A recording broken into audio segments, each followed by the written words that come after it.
नमस्कार, बहुत बहुत स्वागत है आप सभी का। और बिना नोटिफिकेशन के आने पर लोगों को जुड़ने में थोड़ा समय लगेगा, उन तक नोटिफिकेशन पहुंचने में थोड़ा समय लगेगा। हम शुरू का 1 मिनट जो है आप सबसे बातचीत करने में, जब तक लोग जुड़ें तब तक के लिए हम इसको 1 मिनट का एक गैप रखेंगे, right? So will start exactly. जो लोग बाद में इस वीडियो को देखते हैं, वीडियो फॉर्मेट में देखते हैं, कई सारे लोग परेशान होते हैं कि इंतज़ार कितना करना पड़ता। तो शुरू के 1 मिनट या 3 मिनट ऐसा रहता है जब हम इसको रन अप करने में, वार्म अप करने में कहना चाहिए, निकालते हैं वीडियो को, ताकि लोग जुड़ सकें। श्याम बाबू जी, आपका स्वागत। और संदीप जी, रॉबिन जी, सुरजीत जी, राजश्री भटनागर जी, तमाम सभी लोगों का स्वागत। और 143 लोग जो इस समय देख रहे हैं, जिनके नाम इस समय मुझे नहीं दिख रहे, और एकदम से जब आएंगे तो मैं पढ़ने की स्थिति में भी नहीं रहूँगा। और जैसा कि अब आप देख सकते हैं, स्क्रीन दौड़ना शुरू हो गया और 1 मिनट भी हो गया। तो चलिए शुरू करते हैं। हमने पिछले वीडियो में पार्ट 1 जो था, उसमें हमने राजीव गांधी फाउंडेशन के बारे में तमाम सारी बातें डिस्कस करी थी, राइट? और हमने सोचा था कि ये राजीव गांधी फाउंडेशन का शायद यही होगा, यहाँ पर ये एंड हो जाएगा, ठीक है? यानी कि जो 10 साल थे कांग्रेस शासन के, शायद उसी पर ये एंड हो जाएगा, पर ऐसा नहीं हुआ। ये राजीव गांधी फाउंडेशन तो बहुत लंबा, बहुत पुराना निकला। और कितना पुराना निकला, ये जानने से पहले आप ये जानिए कि भारत के अंदर जो लोग हैं, जो काम कर रहे हैं, जिनको आप ट्विटर पे, यूट्यूब पर, फेसबुक पर देखते हैं, उनके रिश्ते किससे कहाँ जुड़े हुए हैं, ज़रा इसको देखिए। ये बहुत ज़रूरी है कि आप इसको समझें, और ये मैं आपको इसलिए समझा रहा हूँ ताकि इससे आपको पूरी पिक्चर क्लियर हो सके। मिनाज मर्चेंट हैं, पहचान के मोहताज नहीं है। One of the founders of Rajiv Gandhi foundation was Suman Dubey, Rajiv Doon school buddy and co brother in law of Arun Shourie and Ajay Shukla. अभी आपको समझ में आई पूरी कहानी क्या है। अजय शुक्ला कौन है? जिसको मैंने एक्सपोज किया था, जो अपने आप को रिटायर्ड लेफ्टिनेंट कर्नल बता रहा है, या कर्नल बता रहा, वॉट एवर, ठीक है ना? तो ये अजय शुक्ला वही है जो तमाम टीवी डिबेट्स में आ जाते हैं, बैठ जाते हैं एनडीटीवी जैसे टीवी में, और अपने आप को डिफेंस एक्सपर्ट बताते हैं। अजय शुक्ला वही है जो लगातार झूठ बोल रहा है कि भारतीय सेना हार गई, या भारतीय सेना को हरा दिया चाइना ने कब्जा कर लिया भारत की ज़मीन पर। यह अजय शुक्ला वही है जिसने बोला था 6 किलोमीटर भारतीय भूमि पर इसका कब्जा हो गया। मैंने अजय शुक्ला को तब भी चैलेंज किया था, मैं अजय शुक्ला को आज भी चैलेंज करता हूं कि आप साबित कीजिए। और देखिए, केस भी होंगे, आप जेल भी जाओगे, सब कुछ होने वाला, वो तो तय है। उस समय आप अपना वो विक्टिम कार्ड खूब खेलना कि मैं तो फौजी हूँ, मेरे साथ ये हो रहा है, ठीक है? तो अजय शुक्ला कौन है, ज़रा समझ लीजिए। अजय शुक्ला जो हैं वो को ब्रदर इन लॉ हैं अरुण शौरी और अजय सॉरी सुमन दुबे। सुमन दुबे के जो हैं ये को ब्रदर इन लॉ है, अरुण शौरी और अजय शुक्ला। ये दो लोग। अरुण शौरी कौन है ये मुझे बताने की ज़रूरत है, इनको भी आप जानते हैं। और अब आपको समझ में आ गया होगा इस तरह की न्यूज़ क्यों आती हैं, और अजय शुक्ला इस तरह की न्यूज़ क्यों लिख रहे हैं चाइना के पक्ष में। क्योंकि अल्टीमेटली भाई जीजा साले वाला संबंध है ना, तो जीजा साले का जब संबंध होता है तो वो ऐसा ही होता है। राजीव गांधी फाउंडेशन में एक फाउंडर मेंबर है, ठीक है ना, एक फाउंडर मेंबर है।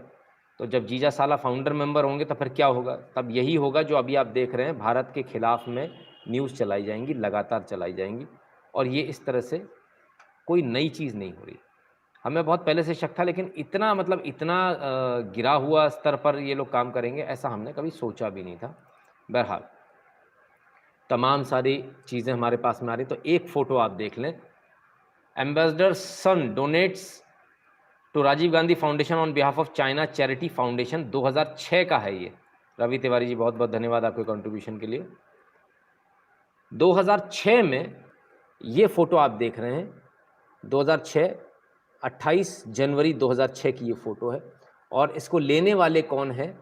ये मिस्टर सुन सुई, चाइनीज़ एम्बेसडर जो इंडिया में थे, इन्होंने दिया। और 10 लाख रुपए का ये चेक था जो राजीव गांधी फाउंडेशन को दिया गया, और mister Manmohan Malhotra, secretary general of Rajiv Gandhi foundation, ने इसको रिसीव किया। ठीक है साहब, ये 2006। अब हम भी कल यही सोच रहे थे 2004 से लेके 2009 2010 पे ये बात ख़त्म हो जाएगी, पर ऐसा नहीं हुआ। ये ट्रेल बहुत लंबा है। इस ट्रेल को आपको समझने के लिए थोड़ा-सा आपको भी थोड़ी मेहनत करनी पड़ेगी, थोड़ी मेहनत मुझे करनी पड़ेगी। इस ट्रेल को पूरे को समझिए और पूरे ट्रेल को समझाने के लिए मैं आपको वापस से ज़रा थोड़ा-सा पीछे लेकर चलूँगा और जब पीछे लेकर चलूँगा तब आपको समझ में आएगा कि आखिर क्या-क्या हुआ। तो इसको अब हम थोड़ा और पीछे ले जाएँ। कब ले जाएँ? 90 के दशक में। जब हम इसको 90 के दशक में ले जाते हैं, तब हमको पता चलता है कि आखिर चल क्या रहा था देश के अंदर। तब हमको पता चलता है कि जो लोग आज जो रेनकोट प्रधानमंत्री, उस समय वो फाइनेंस मिनिस्टर हुआ करते थे। मैं 1991 की बात कर रहा हूँ और ये मैं नहीं कह रहा हूँ, ये कहने वाले हैं रवि भदौरिया। ये एबीपी न्यूज़ में आते हैं और जाना माना चेहरा। Budget speech document from 1991 page 16 para 57 Manmohan Singh gave 100 crore to Rajiv Gandhi foundation. Budget में किसी ट्रस्ट को आज तक के इतिहास में कभी नहीं दिया गया। पहले आप रवि भदौरिया को समझ ले, रवि भदौरिया कौन है। अब आपको समझ में आ गया होगा। नमस्ते भारत आता है इनका एबीपी न्यूज़ पर सुबह, ये आपको समझ में आ गया होगा। ये जाना पहचाना बहुत बहुत प्रख्यात है, कोई इनको पहचान के मोहताज नहीं है। तो जब इतना बड़ा चेहरा किसी चीज़ को कहता है तो सच तो होता ही है, लेकिन हम फिर भी नहीं मानते। हमारी आदत में है कि हम उसको खोदेंगे, बीनेंगे, छानेंगे। जब इन्होंने बजट स्पीच दे दी 1991 की, तो हमने भी बजट स्पीच को तुरंत ढूंढा, कहाँ है बजट स्पीच। उसमें पैरा नंबर फलाना फलाना कौन सा, और उस पैरा नंबर में 57 पैरा नंबर में क्या लिखा है। तो साहब ये रही वो बजट स्पीच आपके सामने। ये बजट स्पीच है जो मनमोहन सिंह ने दी थी बतौर फाइनेंस मिनिस्टर। और यहाँ लिखते हैं Rajiv Gandhi foundation has been established to perpetuate. इतना लंबा मैं आपको पढ़ाऊँ, इससे अच्छा मैं सीधे मुद्दे की बात पर ले आता हूँ। देखिए यहाँ आ जाइए। Government has decided to contribute rupees 100 crores to the foundation at the rate of rupees 20 crores per annum for a period of 5 years beginning from the current year। 1999 में बजट के अंदर से, बजट यार, बजट समझिए आप, किसी देश के बजट में से किसी प्राइवेट फंड को, किसी प्राइवेट ट्रस्ट को पैसा जाता हुआ मैंने आज तक के इतिहास में किसी देश में नहीं सुना, भारत में भी नहीं सुना। क्या क्या हुआ था हमें पता ही नहीं चला, हमें पता ही नहीं चला कि क्या क्या हो रहा था। 100 करोड़ रुपए, ये बजट इनके बाप का बजट नहीं है, ये बजट इनके घर का बजट नहीं है, ये इटली से नाना क्या से पैसा नहीं आया था। ये पैसा आपका पैसा था, टैक्स का पैसा। ये पैसा मेरे टैक्स का पैसा था। 1991 की जहाँ तक बात होती है, तब मेरे घर से भी लोग टैक्स पेयर थे, वो भी टैक्स दे रहे थे। आपके घर से भी लोग टैक्स पेयर थे, आप भी टैक्स दे रहे थे 1991 में। सोचिए, मैं सोच रहा था 2006 से 2013 तक ये बात खत्म हो जाएगी, 2004 से शुरू होकर 13 तक खत्म हो जाएगी, 14 तक खत्म हो जाएगी। ये कहानी तो 1991 तक पहुंच गई पीछे, और अभी खोदेंगे तो पता नहीं कितनी और पीछे चली जाएगी। भैया हमको तो समझ में नहीं आ रहा ये कितना पीछे जाना है। भारत के बजट में से 100 करोड़ रुपए एक प्राइवेट ट्रस्ट को देना, ये किसी के भी गले नहीं उतर सकता, ये किसी के भी गले नहीं उतर सकता। और ये 1991 में हो रहा था, ये आज की घटना नहीं है, 1991। सोचिए 1991 के 100 करोड़ की कीमत समझिए जरा कितनी होती है। 1991 में एक घर कितने में आता था, प्लॉट कितने में खरीदते थे हम, 1 लाख सवा लाख रुपए में। अब 100 करोड़ सोचिए, प्राइम लोकेशन की बात कर रहा हूं, अच्छी पॉश कॉलोनी में 100 प्लॉट आ गए, है ना, ये हुए 1 करोड़। और ऐसे 100 लॉट बन जाएंगे। अगर आज हम प्राइम लोकेशन पे किसी जगह की लैंड की बात करते तो 70 लाख 1 करोड़ के आसपास आता है प्लॉट। अब इसको 100 कर लीजिए, तो 100 करोड़ रुपए हो गए आपके। अब इसको 100 कर लीजिए, फिगर आ गई समझ में आपको, आज की तारीख में कितनी बड़ी रकम थी। और ये ऐसे ही बांटी जा रही थी, मुफ्त का पैसा है, भारत की जनता की गाढ़ी कमाई, खून पसीने की कमाई। जैसे टैक्स देने में आपको कितना मन कचोटता है मैं भी जानता हूं। जब हमें जनवरी से हम लोग को चिंता होनी शुरू हो जाती है कि मार्च आने वाला है, हम लोग अपना पेट काट के पैसा बचाते हैं। नहीं यार रहने दो, ईयर एंडिंग आ गया, टैक्स भरना पड़ेगा। होता है ना, आपके साथ भी होता है ना, सबके साथ होता है। हम लोग को अगर कुछ खरीदना भी होता है तो हम लोग अपने घर की ज़रूरतों को कम करते हैं। नहीं इस बार टीवी नहीं ले पाएंगे, अभी नया नहीं ले पाएंगे, बदल नहीं पाएंगे, गाड़ी नहीं बदल पाते, नहीं यार वो 1 अप्रैल को ही होगा, अभी तो चलने दो, अभी पैसा नहीं है, टैक्स भरना है। बहुत सारे लोग गाड़ी बेच देते हैं, टैक्स भर देते हैं और अगले साल फिर नई गाड़ी लेते हैं। हम सबको पता टैक्स भरना कितना मुश्किल होता है, क्योंकि बड़ा बड़ा टैक्स स्लैब आता है, 30-30% का टैक्स स्लैब। और वो 30% का टैक्स स्लैब, उस समय तो 40% टैक्स स्लैब था साहब 91 में, जो आपकी पीठ पर कोड़े बरसाकर आपकी पीठ पर से जो खाल खींच ली जा रही थी टैक्स के नाम पर, उसे खैरात में बांटा जा रहा था, खैरात में। और वो कहाँ जा रहा था? राजीव गांधी फाउंडेशन में, यानी उस फाउंडेशन में जिसकी प्रेसिडेंट कौन है? सोनिया गांधी। गांधी परिवार को भारत सरकार का पैसा दिया जा रहा था, आपके मेरे टैक्स का पैसा, भारत सरकार का पैसा गांधी परिवार को, मेरे से पैसा छीनकर गांधी परिवार को दिया जा रहा था 100 करोड़ रुपए। सोचिए आप, ये इन लोगों की हालत है। और ये इसके बाद में ये क्लेम करते हैं that they have been ruling the country, this is how they have been ruling the country. इस तरह से ये रूल कर रहे थे कंट्री को।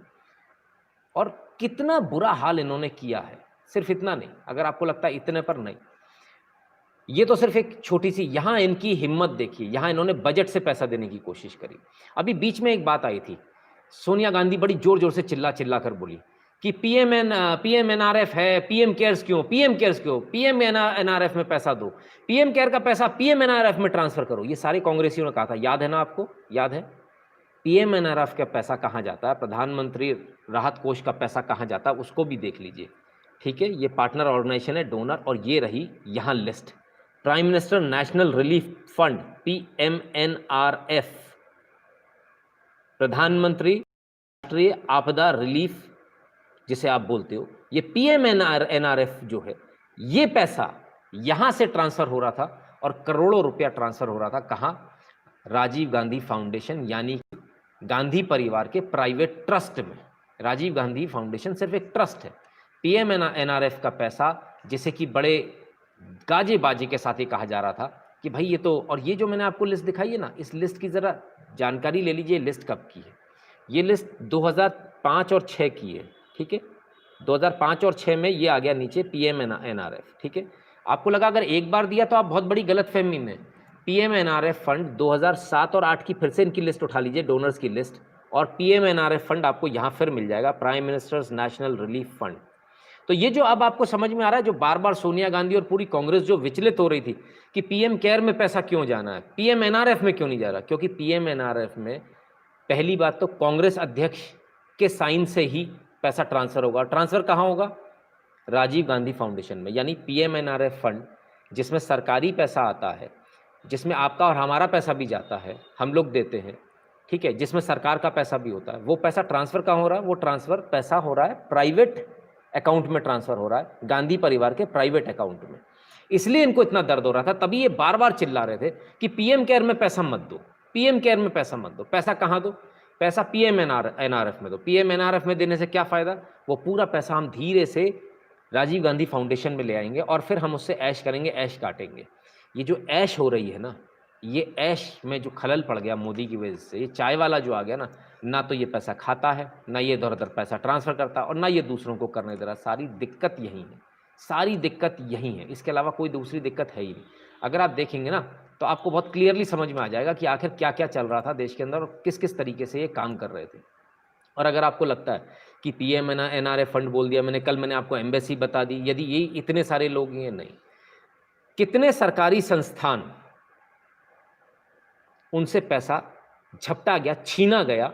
और राजीव गांधी फाउंडेशन, ये दादागिरी थी, ये डकैती थी, ये विशुद्ध डकैती है सरकारी पैसे की, जनता के पैसे की। और ये पैसा प्राइवेट ट्रस्ट में, प्राइवेट गांधी परिवार के ट्रस्ट में डाला गया। और कितने लोगों का डाला गया जरा देखिए। LIC 2005-6 में, ठीक है, मैं आपको इससे और थोड़ा ऊपर, गवर्नमेंट डिपार्टमेंट में किस किसने दिया? Government department. आप एक बात बताइए सर, मैं आपसे सिर्फ एक बात पूछता हूँ, आप सभी लोगों से, लोन तो मिलता नहीं है, कभी चवन्नी भी दी सरकार ने आपको? बिजली का बिल भी अगर गलत आ जाए तो उसे सही कराने में ना जूते घिस जाते हैं। सरकार ने कभी आपको चवन्नी दी? कभी नहीं दी, कभी नहीं दी आपको चवन्नी। ये पहली बार हो रहा है जब अभी लॉकडाउन में लोगों के पास पैसा आ गया। इससे पहले ना तो राशन, कभी आज तक के इतिहास में भारत सरकार ने कभी राशन नहीं दिया मुफ्त में 3-3 महीने का, कभी लोगों के खाते में पैसे नहीं दिए। अब पैसा आ रहा है, लेकिन जिन सरकारों ने कभी चवन्नी नहीं दी और जो बड़े फक्र के साथ कहते थे हम तो 1 रुपया भेजते हैं और 85 पैसे चले ही जाते हैं, 88 पैसे गायब हो जाते हैं, या 90 पैसे गायब हो जाते हैं, 10 पैसा पहुंचता है लोगों के पास। वो पैसा कैसे पहुंचता है 10 पैसा, ये देखिए आप, ये आपके सामने। मिनिस्ट्री ऑफ होम अफेयर्स 2005-6, 2006-7, 2007-8, 2008-9, इन्होंने डोनेशन दिया। मैं जान सकता हूं मिनिस्ट्री ऑफ होम अफेयर्स ने क्यों दिया? मेरा सवाल बिल्कुल सीधा और मेरा सवाल एकदम स्पष्ट, किस आधार पर दिया गया? पीएमएनआरएफ का पैसा किस आधार पर दिया गया? ये प्रधानमंत्री राहत कोष था, देश में जब कोई आपदा आती थी तब के लिए था।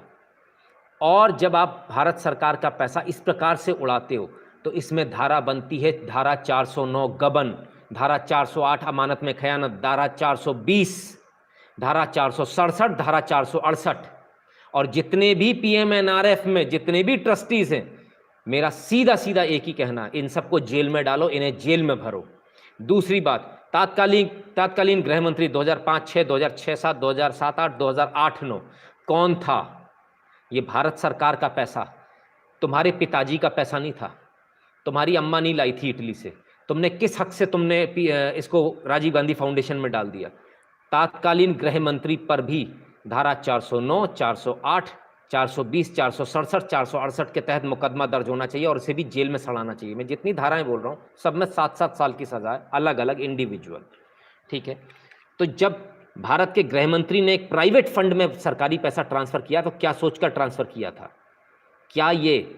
क्या ये सरकारी पैसे पे सरकारी खजाने पर पंजा नहीं मारा गया? प्रधानमंत्री मोदी ने कहा था मैं सरकारी खजाने पर पंजा नहीं पड़ने दूंगा। जरा देखिए, देश का गृह मंत्री पैसा डाल रहा था। Directorate of adult education, ministry of human resource, MHRD, 2005-6, 2006-7, 2007-8, 2008-9 इन्होंने भी पैसा दिया। ये भी जेल जाने के लिए तैयार रहे और इन पर भी मुकदमा होना चाहिए सेम धाराओं में। इन्होंने देश के पैसे के साथ खिलवाड़ किया, देश की जनता का पैसा, सरकारी पैसा इन्होंने गबन किया, इन्होंने सरकारी पैसा ट्रांसफ़र किया यहाँ से वहाँ। इसके अलावा इन्होंने ये 420 से किया, ये बेईमानी से किया, ये प्राइवेट ट्रस्ट में दिया। कितने और ट्रस्ट को दिया इन दोनों ने, मैं ये जानना चाहता हूँ इसी पीरियड में कितने और ट्रस्ट को दिया, इसकी पूरी जांच होनी चाहिए। Ministry of health and family welfare, फिर वही 5, 6, 6, 7, 7, 8, 8, 9, ministry of family and health and family welfare, भले इनको क्या जरूरत पड़ गई थी भाई देने की? Ministry of environment and forest, मुझे समझ में नहीं आ रहा, ये जो फाउंडेशन है होम अफेयर्स के साथ काम कर रही थी, एडल्ट एजुकेशन यानी मिनिस्ट्री ऑफ HRD के साथ काम कर रही थी, फैमिली वेलफेयर का काम कर रही थी या फॉरेस्ट का काम कर रही थी? Ministry of small scale industries, क्या इंडस्ट्री भी लगाती थी ये फाउंडेशन? क्या ये इंडस्ट्रीज भी लगाती थी? क्या ये उद्योग खुलवाती थी फाउंडेशन? या फिर ये एजुकेशन देती थी, या फिर ये होम मिनिस्ट्री के अंदर आने वाले काम करती थी, या फैमिली वेलफेयर के काम करती थी? आखिर ये करते क्या थे? या फिर ये फॉरेस्ट डिपार्टमेंट में काम करते थे? नेशनल सेल्फ एम्प्लॉयमेंट मिशन और Sabla, ministry of women's child and development. अरे साहब, कोई डिपार्टमेंट छोड़ा ही नहीं, कोई मिनिस्ट्री छोड़ी ही नहीं, पूरे भारत को लूट खा गए, नोच खा लिया इन्होंने एक फाउंडेशन बनाकर। और ये विशुद्ध चोरी, विशुद्ध डकैती है, ये पूरी चोरी है, जनता के पैसे की चोरी है, आपके पैसे की चोरी है, मेरे पैसे की चोरी है। तो क्या आप नहीं चाहते कि ये लोग जेल जाएं? आपको इनको जेल भेजना चाहिए कि नहीं भेजना चाहिए? आवाज़ उठानी चाहिए कि नहीं उठानी चाहिए? कल ट्विटर पे आवाज़ उठाओगे कि नहीं उठाओगे? है ना? तो कल ट्विटर पे आवाज़ उठाइए और इनको जेल भेजिए। और हिंदी में लिखिएगा, अंग्रेजी में नहीं, हमारे घर की बातें बाहर ना जाए, वरना दुनिया और हंसी उड़ाएगी कि इनके ऐसी पॉलिटिकल पार्टी भी पावर में आती है जो सरकार का पैसा ही उड़ा देती हैं और अपने घर में रख लेते हैं। ये चोर, आप मुझे सिर्फ एक बात का जवाब दीजिए, सिर्फ एक बात का। नहीं सर, कब तक PIL और ये सब बातें करेंगे सर? मनी रिकवरी तो बिल्कुल सर, ये तो होनी है, इनको जेल भी भेजना है। मुझे सिर्फ एक बात का जवाब चाहिए। बैंक का एक कैशियर होता है, यदि उसका एक नोट भी यदि कम पड़ जाए तो उसे अपनी जेब से मिलाना पड़ता है, और वो एक नोट भी यदि घर ले जाए तो उसे 14 साल तक की जेल होती है। कोई सरकारी कर्मचारी अगर 1 रुपया भी इधर से उधर कर दे तो वो जेल में सड़ता, पूरी जिंदगी उसकी जेल में सड़ती है। यहां कुछ नहीं हो रहा 1991 से अभी तक, और कुछ नहीं हो रहा इनका गांधी परिवार का। क्यों गांधी परिवार है? एक सज्जन तो ऐसे हैं, मैंने कल के लाइव में बोला था आपसे, जिन्होंने ये कहा था स्मृति ईरानी की क्या हैसियत सोनिया गांधी के आगे, और IAS हैं साहब।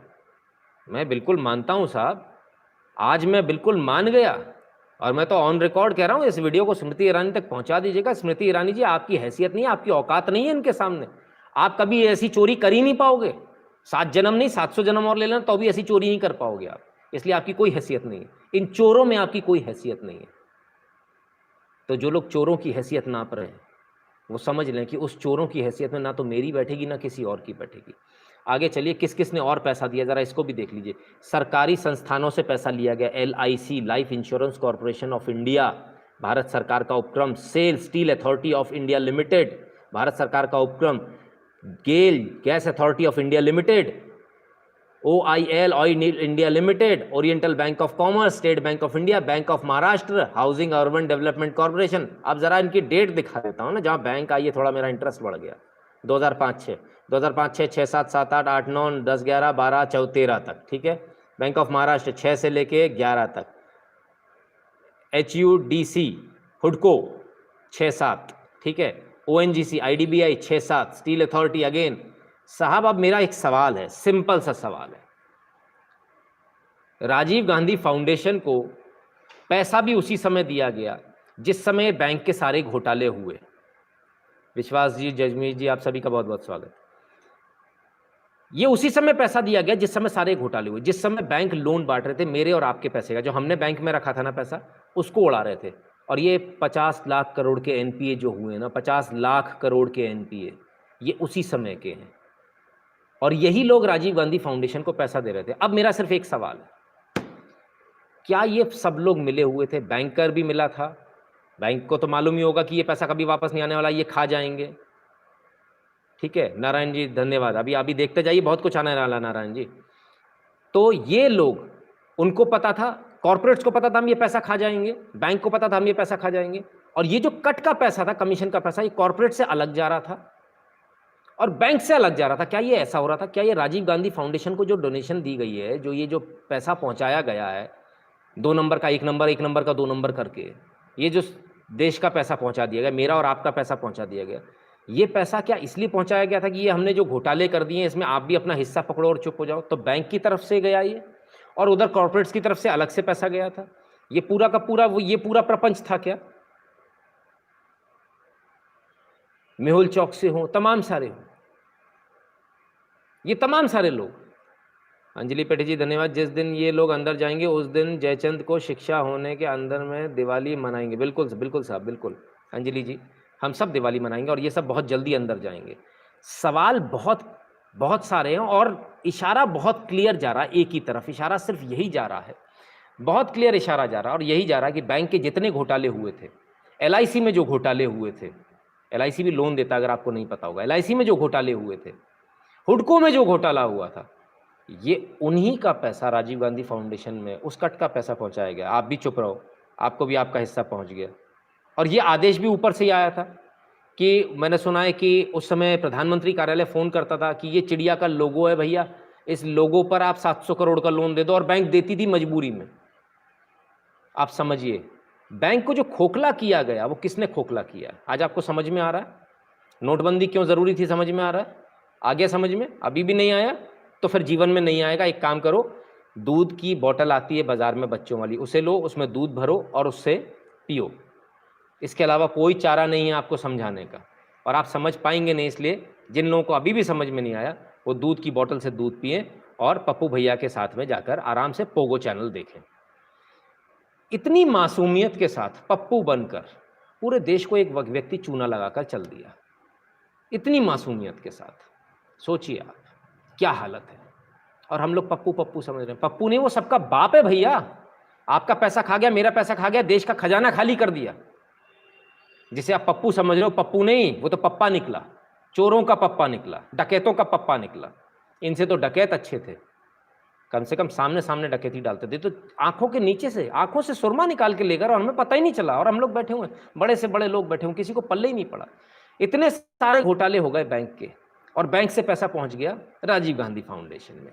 UTI घोटाला, बिल्कुल साहब, मेरा भी पैसा डूबा UTI में। कैसे भूल जाऊंगा साहब, कैसे भूल जाऊंगा UTI घोटाले को? बिल्कुल, बहुत अच्छे से याद है। UTI घोटाला भी तभी हुआ है, सारे घोटाले उसी समय के हैं, सारे के सारे।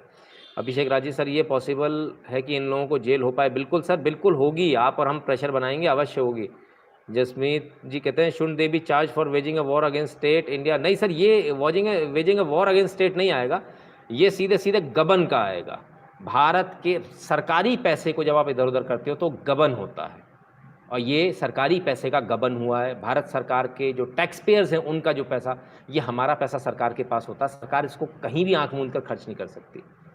अब यदि आपको ये लगता है कि सिर्फ सरकार का ही पैसा खा लिया, सिर्फ सरकार को ही चूना लगा दिया, चलो हमारा आपका ही खाया, चलो चाइना से लेके चाइना से ही गद्दारी करी, इतना ही है, नहीं, आप गलत फहमी में। आइए मैं आपको एक और चीज़ बताता हूँ। राजीव गांधी फाउंडेशन वो फाउंडेशन है, ऐसा सगा नहीं जिसको ठगा नहीं। जाकिर नायक के एनजीओ ने 50 लाख रुपए दिए थे राजीव गांधी फाउंडेशन को, जाकिर नायक। और किस लिए दिए थे बताऊं? इसलिए दिए थे कि जाकिर नायक के खिलाफ में जो सुदर्शन चैनल, हिंदू जन जागृति समिति और तमाम सारे लोग जो काम कर रहे थे, उनको रोको, उन्हें जेल में डालो। ठीक है साहब। अब मैं एक बात पूछूंगा, विवेक गुप्ता जी बहुत बहुत धन्यवाद आपका। अब मेरा सिर्फ एक सवाल है राजीव गांधी फाउंडेशन और गांधी परिवार से, ये जो हिंदू आतंकवाद की थ्योरी थी, ये भी पैसे की वजह से ही थी क्या? ये 50 लाख के उसी का अमाउंट था क्या? कुछ उसी का कट मनी था क्या? कुछ थोड़ा बहुत हिस्सा कि आप हिंदू आतंकवाद की थ्योरी चलाओ तो आपको इतना पैसा मिलेगा, ये उसी का था क्या? मुझे तो ऐसे ही लगता था या नहीं था? कल बता दीजिएगा, कल प्रेस कॉन्फ्रेंस करके बता दीजिएगा। गांधी परिवार को ये बताना पड़ेगा, एंटोनिया माइनो को ये बताना पड़ेगा, ये रॉल विंची को भी बताना पड़ेगा कि ये पैसा किस चीज़ का था, किस चीज़ के लिए आया था। ये 50 लाख रुपया जाकिर नायक से किस आधार पर आया था? वो आतंकवादी जो देश में आतंकवाद फैला रहा था, भगोड़ा जो भाग गया इस देश से, आखिर ये पैसा, अब आपको समझ में आ रहा है ये फंडिंग कैसे होती, कैसे चलते शाहीन बाग, कैसे मुर्ग मुसल्लम चल रहा होता, शाहीन बाग में बिरयानी बट रही होती है। ये आपका पैसा था बाबूजी, आपने टैक्स भरा था ना, आपने टैक्स भरा था ना, अपने कपड़े नहीं खरीद के कि नहीं अभी नहीं खरीद रहा हूँ, अप्रैल में खरीद लूंगा, पहले टैक्स भर लूँ, मेरे पास पैसे नहीं है। वही वाला पैसा है जो वहाँ बिरयानी में बट रहा था, हराम में, जो लोग हराम में खा रहे थे वहाँ, वो आपका पैसा था।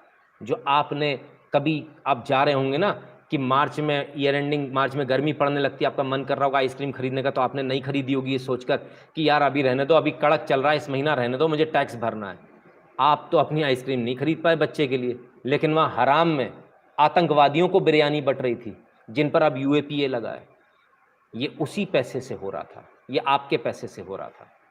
ये बहुत अच्छी तरह से आप समझ लीजिए, ये पूरा का पूरा प्रपंच जो है इसी तरीके से चल रहा था। ये पूरा चलाने वाले सिर्फ एक ही लोग, वो लोग कौन? वो लोग सिर्फ एक ही परिवार से आने वाले, फर्जी परिवार से आने वाले लोग, जिनका सरनेम भी साला ओरिजिनल नहीं है। बताइए आप, इतनी बुरी हालत, इनका तो सरनेम भी ओरिजिनल नहीं है, ये इनकी हालत है। चलिए, अभी आपको लगता है खत्म हो गया, नहीं अभी नहीं, अभी तो शुरू हुआ, अभी इतनी जल्दी खत्म कैसे हो जाएगा। अब अगर आप बात करें, हमने आपसे बोला बैंक से पैसा आया, तो बैंक में जहां से भी पैसा आ रहा है ना राजीव गांधी फाउंडेशन में, वहां घोटाला हो जा रहा है। बैंक से पैसा आया, बैंक में घोटाला हो गया। जाकिर नाइक से पैसा आया, हिंदू आतंकवादी हो गया, भगवा आतंकवाद हो गया। आप समझ रहे हैं? कनेक्शंस को जोड़ना सीखिए भाई, बहुत क्लियर है। बैंक से पैसा आया, 50 लाख करोड़ का एनपीए खड़ा हो गया।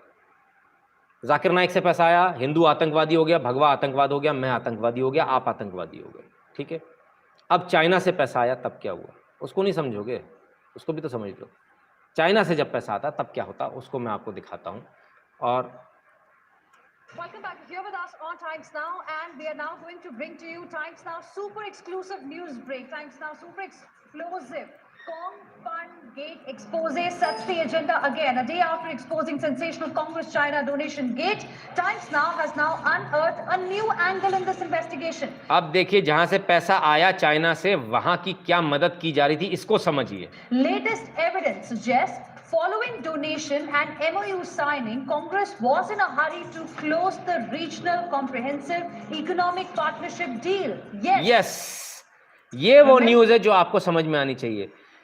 पैसा लिया, चाइना से पैसा आया, इसके बाद चाइना के साथ में एग्रीमेंट हुआ, पार्टी टू पार्टी एग्रीमेंट हुआ, और इसके बाद रीजनल कॉम्प्रिहेंसिव यानी free trade agreement FTA deal close करने की जल्दी में थी कांग्रेस। तुरंत उन्होंने कहा यार ये पैसा आ गया, जल्दी से निपटाओ, पैसा आ चुका है, एडवांस आ गया, काम निपटाओ तो बाकी पूरा पैसा आ जाएगा। अब इससे क्या नुकसान होने वाला था, ये आप देखिए जरा, इसको मैं आपको समझाता हूं।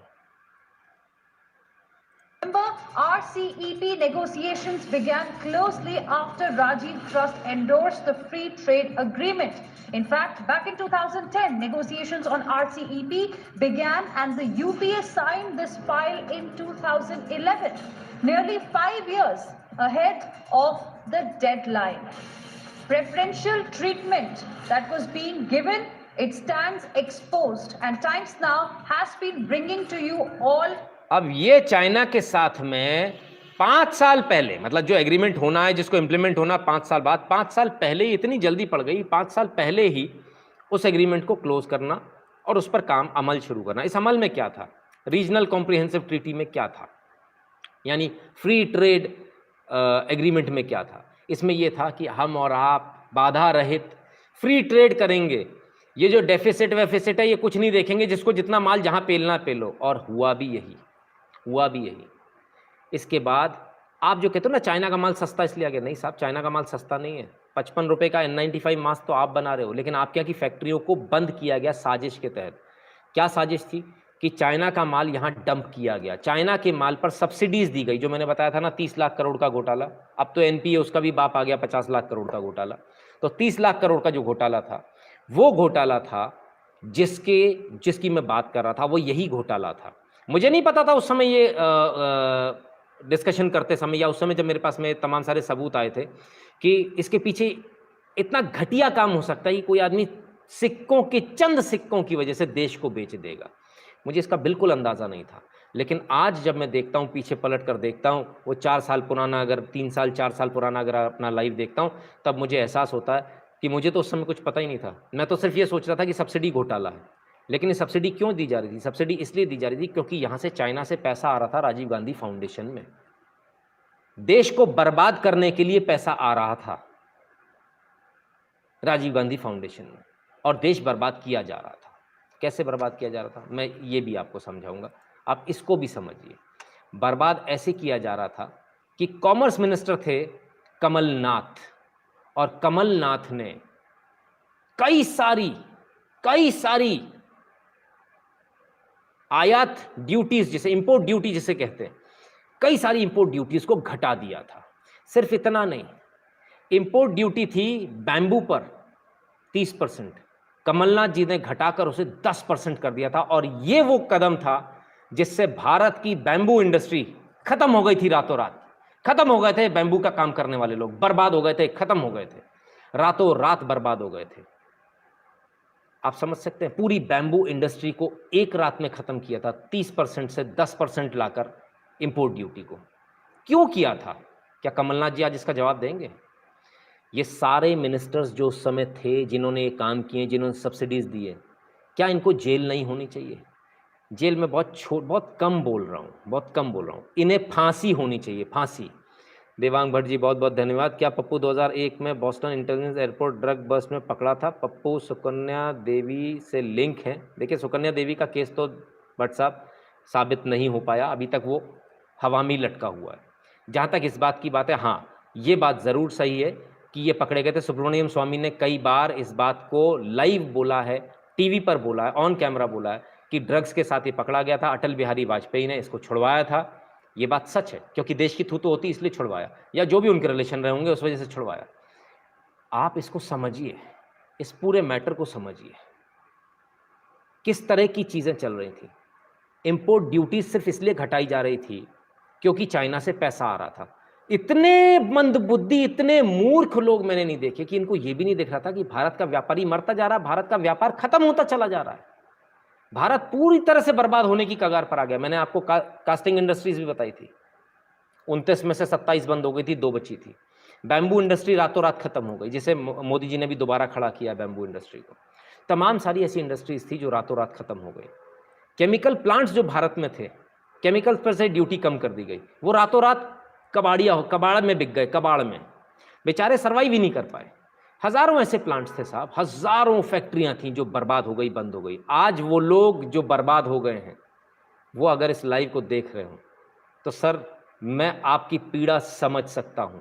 मैं समझ सकता हूं कि बर्बाद होने के बाद कैसा लगता है। मैं समझ सकता हूं सरकार की एक नीति की वजह से सब कुछ बर्बाद हो जाना और परिवार सड़क पर आ जाना, जो कभी अच्छे घरों में अच्छी कारों में घूमते हो, फैक्ट्री चलाते थे, जो 500-500 लोगों को रोजगार देते थे, वो जब सड़क पर आ जाए और नौकरी करें। मैं ऐसे कई लोगों को जानता हूं साहब, जिनकी फैक्ट्रियां थीं, जो आज नौकरी कर रहे हैं, जिनके बच्चे, ऐसे बहुत लोगों को जानता हूं। उनका दोषी अगर कोई है तो वो सिर्फ यही परिवार है। उनका दोषी अगर कोई है तो राजीव गांधी फाउंडेशन है। उनका दोषी अगर कोई है तो वो कांग्रेस पार्टी है। आपने आखिर ऐसी ऐसी बेहूदगी इस देश के साथ क्यों खेली? आपने आखिर इंपोर्ट ड्यूटीज कम क्यों करी? क्यों नहीं देश के अंदर पनपने दिया? क्यों नहीं पनपने दी? पीपी इंडस्ट्री, मास्क इंडस्ट्री, झालर की इंडस्ट्री, ये सब क्यों नहीं पनपने दिया आपने? एलईडी इंडस्ट्री, ये सब कुछ बाद में क्यों हुआ? आपके ज़माने में एक भी मोबाइल फ़ोन की इंडस्ट्री क्यों नहीं लगी थी? मोदी के आने के बाद आज 270 से ज़्यादा इंडस्ट्रीज़ क्यों लगी हैं? हमारी तो छोड़ दीजिए, विदेशी भी आके आप भारत में लगा रहे हैं, उससे भी हमें ही इनकम होनी है, इस देश को इनकम होनी है, किसी और को नहीं होने वाली। तब जब पीएमएनआरएफ फंड में पैसा जाता था, तब वो पैसा पीएमएनआरएफ से, यानी आपदा राहत कोष, नाम ही सुन लीजिए, है ना, उससे पैसा कहां जाता था? राजीव गांधी फाउंडेशन में। आज पीएम केयर का पैसा कहां जाता है? वेंटिलेटर्स आपके लिए भेजने में, कि आपकी जान बच जाए, आपके जो बुजुर्ग हैं यदि उनको सांस लेने में दिक्कत हो रही है तो वो सांस ले पाएं। आपके पैसे का सही उपयोग पीएम केयर में हुआ या पीएमएनआरएफ में, ये आप भी देख लीजिएगा। और आज मुझे बड़ा दुख हो रहा है साहब, बड़े दुख के साथ कहता हूँ, मैंने भी पीएमएनआरएफ में कई बार डोनेशन किया और मेरे पास आज भी उसकी एंट्रीज भी मौजूद हैं, और उसका हमने इनपुट क्रेडिट भी लिया, इनकम टैक्स में छूट मिलती है, हमने वो भी लिया। लेकिन आज मुझे दुख होता है ये देखकर कि वो पैसा तो लुट गया, जो मैंने पैसा दिया था देश के लिए, वो पैसा तो लुटेरे खा गए, चोर खा गए, वो पैसा, आपका पैसा चोर लोग खा गए। Congress leader rapist wife Tharoor murderer, ये लीड कर रहे हैं इंडिया को, देवांग बर्जी। जी बिल्कुल देवांग साहब, जितना बोला जाए उतना कम है, जितना बोला जाए। और इस फंड में हम सोच रहे थे ये छोटी मोटी गड़बड़ होगी, शायद ये निकल जाएगा, लेकिन ये तो बहुत बड़ा क्विड प्रो क्वो है। पैसा लिया, पैसा लेके देश को बर्बाद करना, माने कोई ऐसा सोच भी कैसे सकता, मुझे ये समझ में नहीं आता। I mean really it is really surprising कि आखिर कैसे ऐसा हो गया। और नेशनल सिक्योरिटी को दांव पर लगाना, पैसा मिल रहा है इसलिए आप देश की सेना के खिलाफ में बोलोगे, पैसा मिल रहा है आपको चाइना से तो इसका मतलब आप देश के सैनिकों का कुछ भी बोलोगे। और ये तो एक शेल कंपनी की तरह काम कर रहा था साहब, ये तो शेल कंपनी था, और लगातार पैसे इनको मिलते रहे, लगातार ये पैसे लेते रहे। एक बार नहीं, पीएमएनआरएफ से इन्होंने 3 बार पैसा लिया, हो सकता है और भी ज़्यादा बार लिया, मेरे नज़र में 3 बार आया। कईयों चीज़ें इनकी हैं, चाइना के एम्बेसडर से पैसा, चाइना से पैसा, इतनी सारी चीज़ें हैं जिसकी कोई लिमिट नहीं है। और अब बात आती है कि ये पैसे का क्या किया। जितना ये पैसा था, ये पैसा तो आपका था, ये पैसा मेरा था, तो ये पैसा मैं सीधे मांग करता हूं, इनके गले में हाथ डालकर निकाला जाए, ये पैसा इनमें बैत मार कर निकाला जाए। अगर ये शराफत से ना दें, ये पूरा पैसा मैं ब्याज के इनसे वापस वसूला जाना चाहिए। और अगर ये शराफत से ना दें तो इनके नेताओं को दौड़ा कर, बैत मार कर, पुलिस इन्हें बैत मारती हुई लेके, हमें बैत पड़ते हुए देखने टीवी पर, तभी हमें चैन मिलेगा। इन्हें बैत मारते हुए लेकर जाए, तब जाकर ये शायद सुधर जाए और भविष्य में कोई नेता ऐसी गंदगी करने का प्रयास न करे। ये तमाम सारी पार्टियों, तमाम सारे नेताओं के लिए ये बोल रहा हूं मैं, किसी खाली कांग्रेस के लिए नहीं बोल रहा, किसी भी पार्टी में हो, यदि कोई बेईमान नेता बीजेपी में बैठा है, वो भी कान खोलकर सुन ले, और पसीना आ रहा हो तो अपना पसीना पोंछ ले जरा रुमाल से, कि हम तो ये चाहते हैं कि कोई भी नेता हो, अगर वो इस तरह से भारत सरकार का पैसा, देश की जनता का पैसा इधर से उधर करे, तो उसको बैत मारते हुए पुलिस लेकर जाए और उसे नेशनल टेलीविजन पर लाइव टेलीकास्ट करना चाहिए। इनकी कुर्की करो, इनके घर बेचो नेताओं के, और पूरा पैसा मेरे को वापस चाहिए, मेरे देश का पैसा मुझे वापस चाहिए। ना सिर्फ इतना, जो फाउंडेशन के नाम पर जो जमीन, लैंड, बिल्डिंग जो तमाम सारी ली गई हैं, सब छीनो इनसे, बाहर निकालो इनको नालायकों को वहां से। ये कुछ नहीं कर रहे, ये सिर्फ चाइना के एजेंट है, ये पैसा खाकर चाइना की दलाली कर रहे हैं ये लोग, इसलिए इनसे पूरा जितनी भी इनको जगह दी गई है वो जगह इनसे वापस लेनी चाहिए, सब कुछ इनसे वापस लेना चाहिए। And they don't deserve even a square feet of this thing place, forget about 1-1 रुपए में बड़े बड़े बंगले ले रखे हैं, ये हाल है। और सोनिया गांधी जी इसकी चेयरपर्सन, कौन है भाई, कौन है? कोई तो होगा ना, बताएं ना। सामने क्यों नहीं आते? राजीव गांधी फाउंडेशन पर इतना बवाल कल से चल रहा है, आज तक कोई भी किसी भी प्रकार की बातचीत नहीं हो रही। ये तो बड़े अचंभे की बात है। और बड़े आराम से बैठकर यहाँ पर लोग दावे के साथ चाइना की तरफ से बोल रहे हैं, चाइना का मुखपत्र। पैसा क्यों नहीं बोलेंगे? पैसा मिला भैया, पैसा मिला तो बोलना भी पड़ेगा, और लगातार बोल भी रहे हैं। सिर्फ चाइना से मिला ऐसा नहीं है, फोर्ड फाउंडेशन से भी पैसा आया है। फोर्ड फाउंडेशन से पैसा आया है राजीव गांधी फाउंडेशन के पास। क्लिंटन फाउंडेशन से पैसा आया। आप जानते हैं ना फोर्ड फाउंडेशन क्या करता है, मैं उसके लिए तो बोलने की जरूरत नहीं, फिर पूरा 1 घंटा लग जाएगा फोर्ड फाउंडेशन के लिए। वो फोर्ड फाउंडेशन जो इस देश के अंदर अराजकता फैला रहा है, जो इस देश को हर तरह से बर्बाद करना चाह रहा है, उस फोर्ड फाउंडेशन से पैसा राजीव गांधी फाउंडेशन में आया। आपके पास आया? आप लोग इतने एनजीओ चलाते हो, किसी के पास आया? किसी के पास नहीं आया, क्योंकि आप लोग टुकड़े टुकड़े वाले नारे नहीं लगाते हो। आपकी गलती है, आप टुकड़े टुकड़े के नारे लगाओगे तो आपके पास भी आएगा पैसा, लेकिन आप नहीं लगाते, इसलिए आपके पास नहीं आएगा। आप कौन से नारे लगाते हो? वंदे मातरम, भारत माता की जय। आपको कौन पूछेगा? आपको कोई पैसा नहीं मिलने वाला।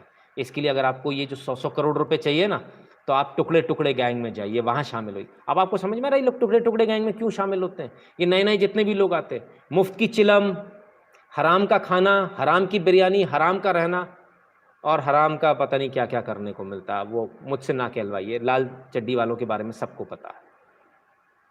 ये सब कुछ जो हराम का एक इकोसिस्टम है, इस हराम के इकोसिस्टम में जब सब कुछ इतनी आसानी से मिल रहा है तो कोई मेहनत क्यों करेगा? सब कुछ आराम से मिल रहा है, इसलिए ये सब चल रहा है। और ये सब बड़े शर्म की बात है, इतने सालों से चल रहा है। रीजनल कॉम्प्रिहेंसिव इकोनॉमिक पार्टनरशिप जैसी चीज़ों को लाया जा रहा है। ये तो भला होगी सरकार बदल गई, नहीं तो शायद हम लोग नौकरी, ये चाहते थे कि ये देश दोबारा गुलाम हो जाए। ये क्या चाहते थे? देखिए मैं बताऊं, इनका पर्पस ये था, सब कुछ चाइना के पास चला जाए, सब कुछ इंपोर्ट हो चाइना से, यहाँ के लोग सिर्फ गुलामी करें, दोबारा से ईस्ट इंडिया कंपनी की तरह गुलाम हो जाए। इस बार चाइना के हो जाए, ब्रिटेन के ना हो। तो ऋषि बालीवाल जी कहते हैं, सर इनके प्रवक्ता आते हैं तो ऐसे डिबेट में जब सवाल पूछो तो कुत्ता काटने आता है, तो जैसे कुत्ता काटने। बिल्कुल साहब, इनकी स्थिति इस समय यही है, बिंजल मछली की तरह तड़प रहे हैं, फड़क रहे हैं, लेकिन होना कुछ नहीं है, हो कुछ नहीं पाएगा साहब। मुझे बड़े इत्मीनान के साथ मैं आपको बता दूं, होना कुछ नहीं है। और होना क्या है वो मैं आपको बता देता हूँ। बड़े वो चिल्ला चिल्ला के घूम रहे थे, बड़े इसमें घूम रहे थे कि साहब चाइना जीत गया, चाइना जीत गया। अब थोड़ी चाइना की बात करूंगा, 2 हमको सब्जेक्ट इसमें कवर करने। अब जरा चाइना की बात करूंगा। तो चाइना में क्या हो रहा है थोड़ा देख लें, चाइना में क्या हो रहा है। बीजिंग चिल्ला रहा है। बीजिंग क्या चिल्ला रहा है? सूर्यनारायण जी कहते हैं, sir they are sitting in government bungalows, they should be sitting in government jails, not bungalows. सरकार के कंस्ट्रक्टेड एरिया में तो रहना है, लेकिन बंगलों में नहीं, जेल में। बहुत जल्दी जाएंगे सर, बहुत जल्दी जाएंगे। अब जो लोग जिनको अपना अब्बू मान रहे थे, चाइना को अपना अब्बू मान रहे थे, हमारा अब्बा है चाइना, हम भारत की सेना की नहीं मानेंगे, भारत के प्रधानमंत्री की नहीं मानेंगे, भारत के लेफ्टिनेंट जनरल्स की नहीं मानेंगे, चीफ ऑफ डिफेंस स्टाफ की नहीं मानेंगे, हम किसी की नहीं मानेंगे। हम किसकी मानेंगे? जो चाइना कहेगा हम वो मानेंगे। और जो चाइना जो क्लेम नहीं कर रहा, चाइना नहीं कह रहा कि मैं 6 किलोमीटर अंदर चला गया, वो बेचारा गरीब लाइन एलओसी पे खड़ा हुआ, एलओसी पे खड़ा होकर वो सोच रहा है कि ये इंडिया में लोग चिल्ला रहे, मैं 6 किलोमीटर अंदर आ गया, मैं तो आया ही नहीं। मतलब यहाँ के जो लोग हैं वो लोग चाइना को इतना प्रोत्साहित कर रहे, तुम 6 किलोमीटर आधा, हमने तो बोल दिया 6 किलोमीटर, हमने कर दिया, तुम्हारे नाम से कब्जा कर दिया, तुम तो आ जाओ बस ले लो, इतने खुश। लेकिन अब चाइना की पुंगी बजने वाली है। ये जो नाजायज बाप है तुम्हारा, इसकी भी पुंगी बजने वाली है भैया। कैसे बजने वाली है इसको भी जरा समझ लो। ये ऐसे बजने वाली है, एक्सप्रेस न्यूज में आपको पढ़ा रहा हूं, और जरा देख लीजिए नीचे, South China Sea crisis, Beijing accuses US air force of conducting spy mission.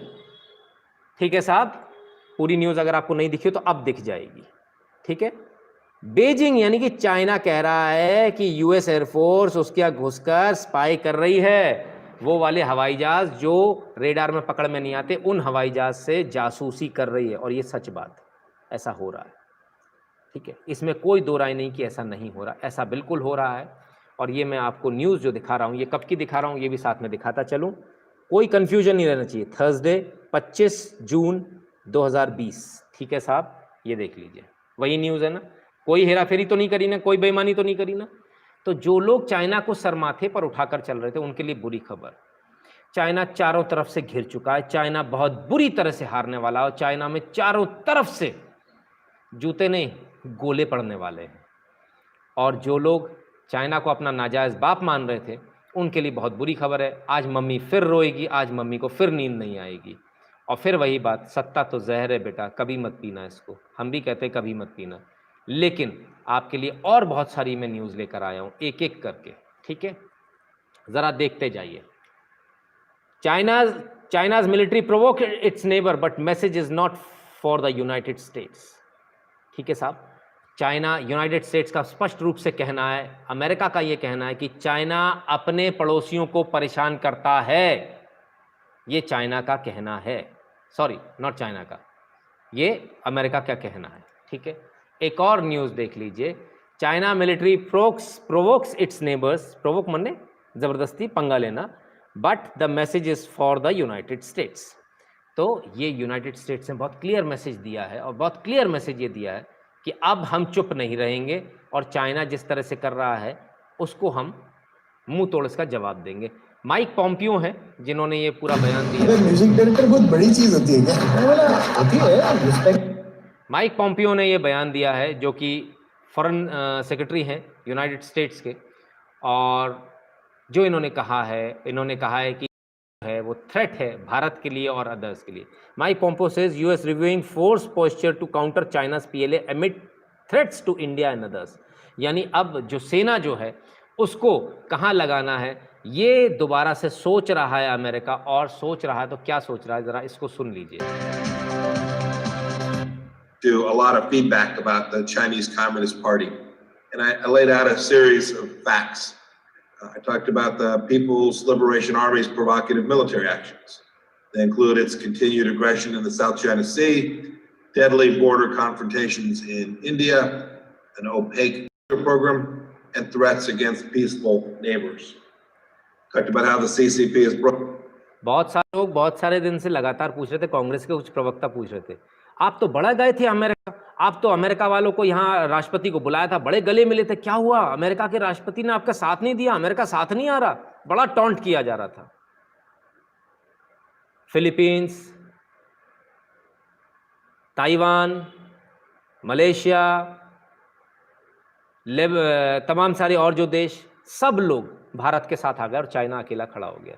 इसे कहते हैं, जो कह रहे थे ना आप कि वो प्रधानमंत्री तो घूमता रहता है, देश में रहता ही नहीं है, तो उसके घूमने का असर है कि पूरा विश्व आज भारत के साथ खड़ा है। और चाइना जैसी महाशक्ति, जिसे हो चाइना, मम्मी चाइना मालेगा, भैया चाइना पिट रहा है।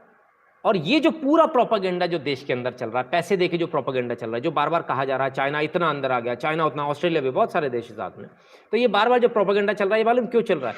ये देश की जनता को प्रेशराइज करवाने के लिए, प्रेशराइज हो देश की जनता, और देश की जनता यहाँ की सरकार को प्रेशराइज करेगी, चाइना बहुत बड़ा है, आप चाइना से मत लड़ो, हम चाइना से नहीं लड़ पाएंगे, हम हार जाएंगे, ये प्रेशर बनाए ताकि चाइना की इज्जत बच जाए।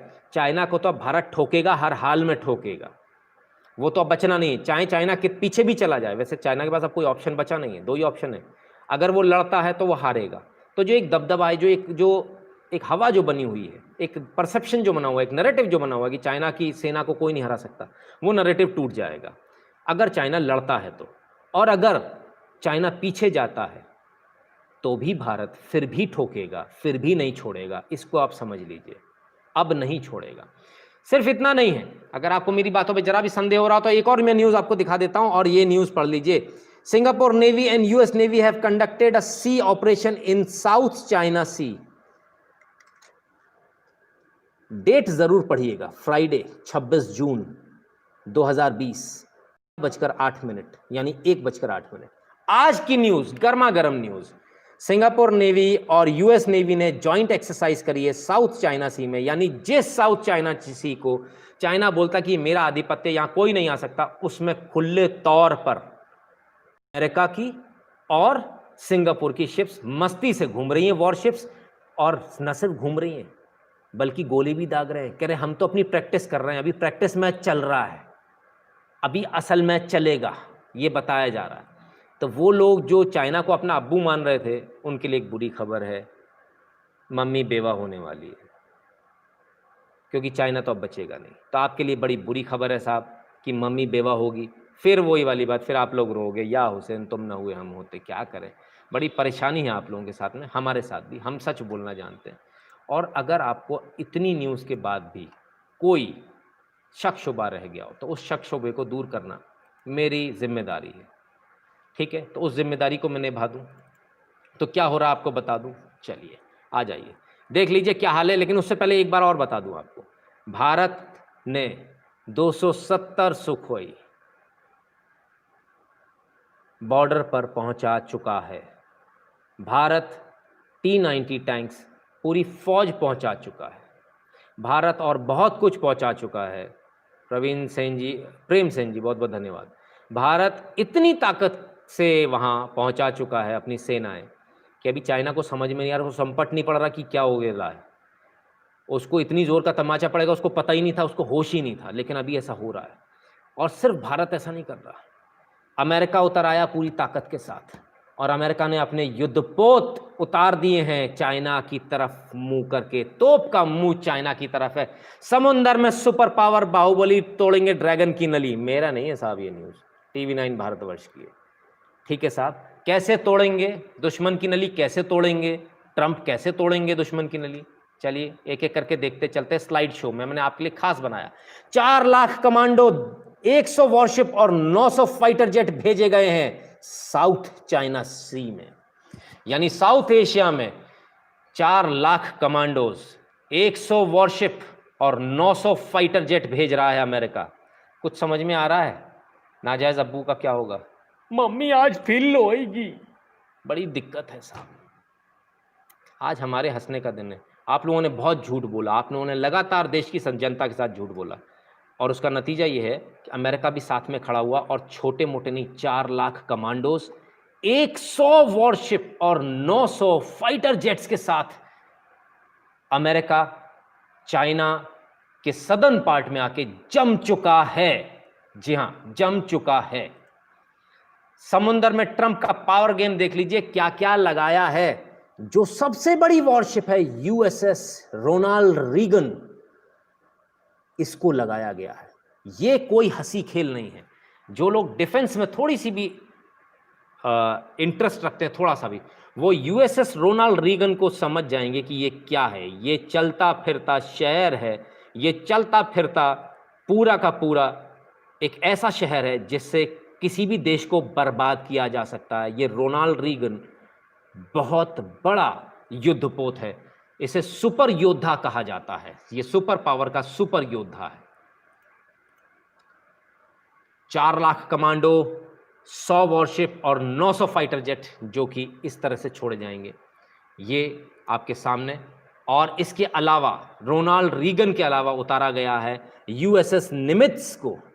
ये दूसरा सुपर योद्धा है अमेरिका का। ये वो बड़े युद्धपोत हैं जिन्हें अमेरिका यूजुअली कहीं नहीं भेजता है, और दोनों को एक जगह भेजना ये अपने आप में बताता है कि ये बहुत बड़ी कोई घटना होने वाली है। और आप इतना समझ लीजिए कि निमित्ज और रोनाल्ड रीगन जब दो एक जगह पहुंच जाते हैं तो बचना बड़ा मुश्किल हो जाता है, और इस मुश्किल को नामुमकिन में बदलने के लिए आ गया है थियोडोर रूजवेल्ट। अब ये तीसरा जब आ जाता है, ये भी सुपर योद्धा, और इन तीन का ऐसी तिकड़ी जमती है इन तीन की कि इन तीन के बाद विश्व का कोई भी देश युद्ध नहीं जीत सकता। ये असंभव है इन तीनों की तिकड़ी के बाद। और इन तीनों को उतार दिया गया है साउथ चाइना सी में, इन तीनों को उतार दिया गया। अगर आपको जरा सा भी संशय हो तो TV9 भारतवर्ष का ये लोगो भी देख लीजिए, ठीक है? आपको विश्वास हो जाएगा ये न्यूज़ कहाँ से आई है। ये स्क्रीनशॉट जो हमने आपके लिए स्लाइड शो तैयार किया वो कहाँ से किया है। तो आपने देखा रोनाल्ड रीगन, निमित्ज और थियोडोर रूजवेल्ट। और अब आपको एक एक करके बताऊंगा किस किस की क्या खासियत है। Ronald Reagan multi mission aircraft carrier है, ये आप देख ही रहे, मल्टी मिशन एयरक्राफ्ट कैरियर है, बहुत बड़ा एयरक्राफ्ट कैरियर है। इसकी क्षमता, इसकी रफ्तार जो है वो 30 नॉटिकल माइल्स की है, यानी 56 किलोमीटर प्रति घंटे की रोनाल्ड रीगन की है, सिर्फ रोनाल्ड रीगन की। इसकी आपको बहुत कम लग रही होगी, लेकिन इतना बड़ा युद्धपोत जब 56 की स्पीड से चलता है, ये बहुत इनक्रेडिबल स्पीड मानी जाती है। यूजुअली इतनी स्पीड होती नहीं है, 30 के आसपास होती है, 56 की स्पीड है। रोनाल्ड रीगन परमाणु क्षमता से लैस है, यानी यदि परमाणु युद्ध भी हो जाएगा चाइना के साथ तो उसके लिए भी अमेरिका तैयार है। USS Ronald Reagan super carrier 1000 ton से ज्यादा बारूद लेकर चलता है। 1000 टन बारूद, आप सोचिए कितना गोला बारूद इसके पास होता है। युद्धपोत में 60 से ज्यादा लड़ाकू विमानों की तैनाती हर समय रहती है। यह रोनाल्ड रीगन का जलवा है। 60 से ज्यादा लड़ाकू विमान इसमें हर समय तैनात रहते हैं। रोनाल्ड रीगन में 5000 से ज्यादा नेवी के कमांडो युद्धपोत पर मौजूद रहते हैं। हर समय 5000 से ज्यादा नेवी के कमांडोज इसमें होते हैं। और आगे देखिए निमित्ज के बारे में, ये मल्टी मिशन एयरक्राफ्ट कैरियर, ये भी है निमित्ज भी, ये भी मल्टी मिशन एयरक्राफ्ट कैरियर है। और इसकी भी ताकत जो आप देख लीजिए, इसकी भी 30 नॉटिकल माइल्स यानी कि 56 किलोमीटर प्रति घंटे की इसकी रफ्तार है।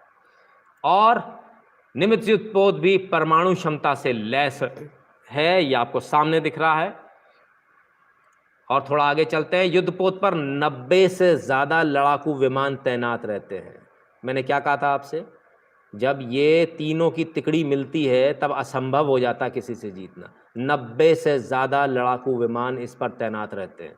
जरा देखिए ये भारी भरकम लाव लश्कर देखिए। और निमित्ज पर FA-18E और FA-18F सुपर हॉर्नेट की तैनाती है। ये सबसे उन्नत हवाई जहाज माने जाते हैं, लड़ाकू जहाज माने जाते हैं।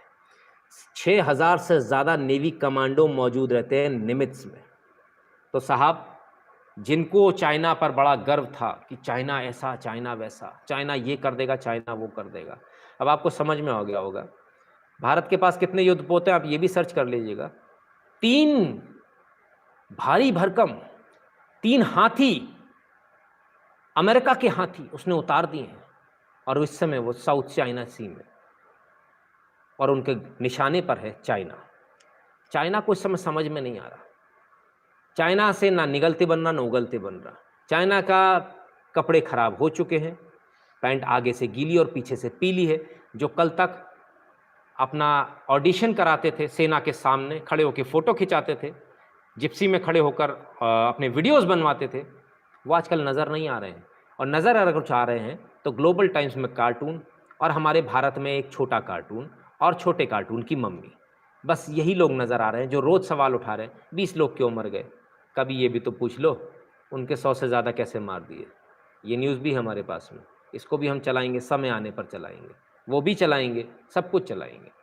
लेकिन बार बार एक ही सवाल, क्या पैसे के लिए कोई आदमी इतना बिक सकता है कि वो देश के साथ गद्दारी करे? हम ये सामने होता देख रहे हैं। ये सब कुछ एक दूसरे से मिला हुआ, राजीव गांधी फाउंडेशन और चाइना का जीतना, चाइना को बूस्ट करना, ये सब मिला हुआ है। क्योंकि जो पैसा आ रहा है वो राजीव गांधी फाउंडेशन में आ रहा है। सवाल कांग्रेस की तरफ से उठाए जा रहे हैं, लगातार बेहुदा बदतमीजी भरे सवाल उठाए जा रहे हैं, देश की इज्जत को तार तार करने वाले सवाल उठाए जा रहे हैं। मालूम है देश जीत रहा है तो भी जबरदस्ती बता रहे हैं कि हार गया। अपने कांग्रेसियों को, मेरा सवाल सिर्फ इतना सा है और मेरा सिर्फ इतना सा निवेदन है कांग्रेसियों से, तमाम सारे कांग्रेसियों से, आप इस देश के नागरिक हैं, कांग्रेस के नागरिक नहीं हैं, इसको याद रखिएगा। और आप ये भी याद रखिएगा, भारत हारने वाला नहीं है, ये मैं आपको बता दूं। भारत अकेला लड़ता तो भी जीतता, इस बात की मैं आपको गारंटी दे दूं। लेकिन अब अमेरिका आ गया तो मैं आपको एक गारंटी और दे दूं, चाइना 5 भागों में टूटेगा अगर युद्ध हो गया तो। अगर युद्ध हो गया और अगर अमेरिका इसमें कूदा तो चाइना 5 भागों में टूटेगा, इसको याद रखिएगा। तिब्बत अलग होगा, मंगोलिया अलग होगा, सब अलग होगा, कुछ नहीं बचने वाला। जो लोग ये आस लगा कर बैठे थे कि चाइना हिंदुस्तान को पीट लेगा, मार लेगा, तो मोदी से उनकी दुश्मनी निकल जाएगी, आपके लिए बहुत बुरी खबर है। आपकी दुश्मनी अब कभी भी नहीं निकल पाएगी, क्योंकि भारत हारने वाला पहले भी नहीं था, अकेले के दम पर भी नहीं था। और अब अमेरिका आ गया है, अमेरिका ने खुले तौर पर कहा है कि चाइना की दादागिरी नहीं चलेगी। मुझे लगता है कि चाइना इसमें बर्बाद हो जाएगा। चाइना पिछले 2 साल से मैं लगातार इसको कहता रहा था, चाइना लगातार चाह रहा था कि भारत और पाकिस्तान का युद्ध हो जाए, और भारत बार बार उस युद्ध की स्थिति को टालता आ रहा था। पिछले 2 साल से लगातार टाल रहा था, और मैं बार बार लोगों से एक ही चीज़ बोल रहा था, क्योंकि चाइना के बिजनेस इंटरेस्ट यानी जो उसके व्यापारिक हित हैं वो बार बार प्रभावित हो रहे हैं। इसलिए वो चाह रहा है कि हम पाकिस्तान से लड़ लें, भारत पाकिस्तान से लड़ लें। आप अच्छी वाली कार में चल रहे हैं और आप एक टूटी-फूटी साइकिल वाले से आपको लड़वा दिया जाए ताकि वो आपकी साइकिल भी अगर अपनी आपकी कार में दे मारे तो आपका नुकसान हो, उसका तो कुछ नहीं गया। भारत उससे नहीं लड़ा, भारत ने पंगा नहीं लिया, अपनी कार दूर से निकाल ली।